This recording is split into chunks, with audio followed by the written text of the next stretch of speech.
And joining us now to take a closer look at what the job market is looking like for recent college grads and how they're navigating the hiring process is Dan Yi, the CEO of CollegeNode. Dan, thanks so much for being on with us. How are you? So these students that we just met in this package, they're clearly overachievers, right? They studied hard, started early with the job hunt, yet even 2 of the 3 in that story say it wasn't easy. Why is it particularly challenging this year to land relevant jobs for the class of 2025? Well, artificial intelligence is really breaking a lot of the old rules of engagement. So many of the jobs in which can be automated are in the process of being automated. And this is especially impactful to jobs in sectors such as computer engineering or graphic design, in which ChatGPT can do your job for free, in essence.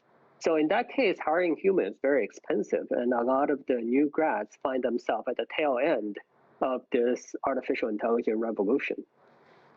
And then according to, reports that we've seen, there are some sectors that are hiring more than others, like healthcare. We see month after month a rise in hiring in that sector. So where are the jobs and which areas are seeing cutbacks? So the areas that you see growth are the area where you have to work with your hand, right? So if you have to take care of an elderly, artificial intelligence cannot automate that yet. Give it another 3 years when Optimus robot come out, and those sectors will be in trouble too. But for now, you see a lot of growth in the construction industry. You see a lot of growth in the healthcare industry, industries in which require the human being to physically be there and perform a task. Those are doing fantastic.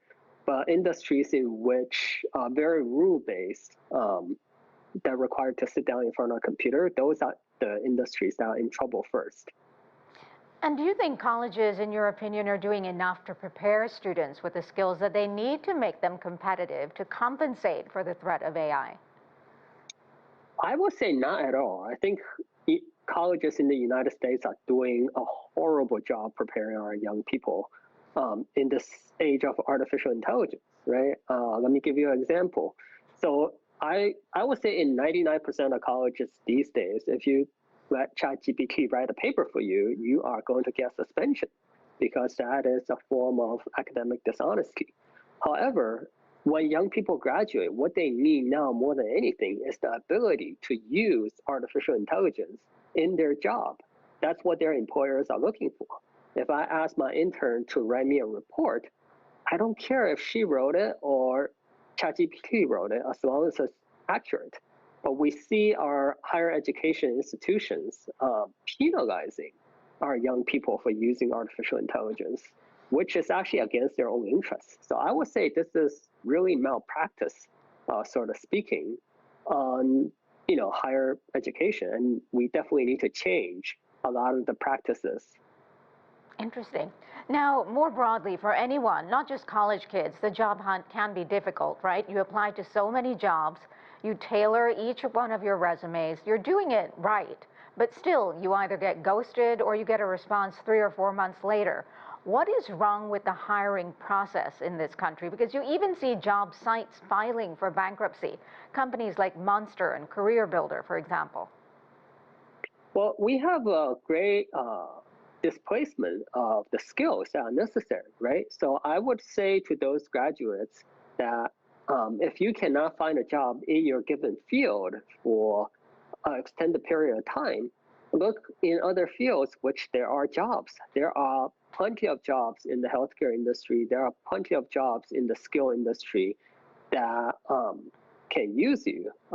Oftentimes we see young people thinking that now I have a college degree or a graduate degree and some of the jobs are beneath me, even though a lot of these skilled jobs pays just as much as college-educated jobs. So I would say put down your ego and look in more than one industry and look in industries that are hiring and see if you can find a skill set match that can help you advance. Look at this as your first job rather than your permanent job.